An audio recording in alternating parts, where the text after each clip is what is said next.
Hi, everybody. We've been tracking and do have the man. This story, it never stops. I mean, I get asked about this story every day. Is it true? What's going on? I know it. Same thing here. The civilized world is finally accepting the fact that, yes, the King of Rock's daughter and the King of Pop are really husband and wife. Only Entertainment Tonight has the story of the matchmaking, and it is truly a work of art. Matchmaker, matchmaker, make me a match. They just fell head over heels in love, and that love just grew and grew to the point where they just married. Internationally renowned artist Brett Livingstone Strong will now be known as Hollywood's hottest matchmaker. This Australian creator has made millions with his paintings, like this portrait of Michael Jackson, and with his sculpting. He has 2 national monuments displayed in Washington, D.C., and is currently working on his 3rd, a tribute to our space program. And now he's the guy who brought 2 music superpowers to the altar. Obviously, Lisa wasn't looking at Michael for his fame or looking at him for his success. She was purely looking at him because he really is a true gentleman, and she never, ever questioned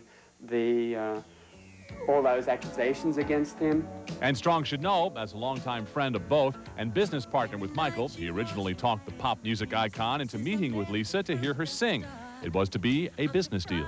And I thought, well, Michael, what if I came up to you and brought to you who I think is the best person in this entire planet, who hasn't been exposed, who is a fantastic singer, who is beautiful, who has everything going for them.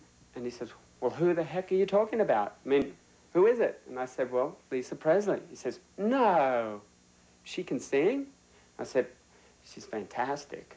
She's fantastic. Well, Brett, obviously I'm interested. Can you get me a tape or something? Well, Lisa didn't want to send a tape. She wanted to perform in person. So Brett arranged a meeting at his house in November of 1992 when this picture was taken of the 3 of them and Brett's son, Stacey. In fact, that was the day that they first came together, where Lisa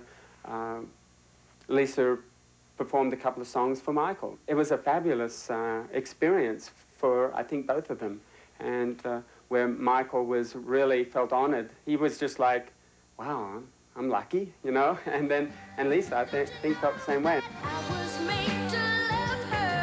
And it turns out Michael loves more than just her singing. They ran off to be married, of course, 3 months ago in a ceremony so secret that Brett says Lisa didn't even tell her mom, Priscilla. And Brett says you can forget all the rumors you hear about why the couple wed. This is the real deal. You hear stories about that possibly they're together because it's some arrangement or some type of cover-up for whatever story for Michael. It's a very simple story. It's a love affair that grew from a friendship. And here is the rest of the scoop. Brett Livingstone Strong tells E.T. true love blossomed last year when Priscilla Presley threw a birthday party for Lis Marie. Southern California's Magic Mountain Amusement Park was rented for the occasion. Michael sent a present, the picture of that famous night they met. And the rest is history.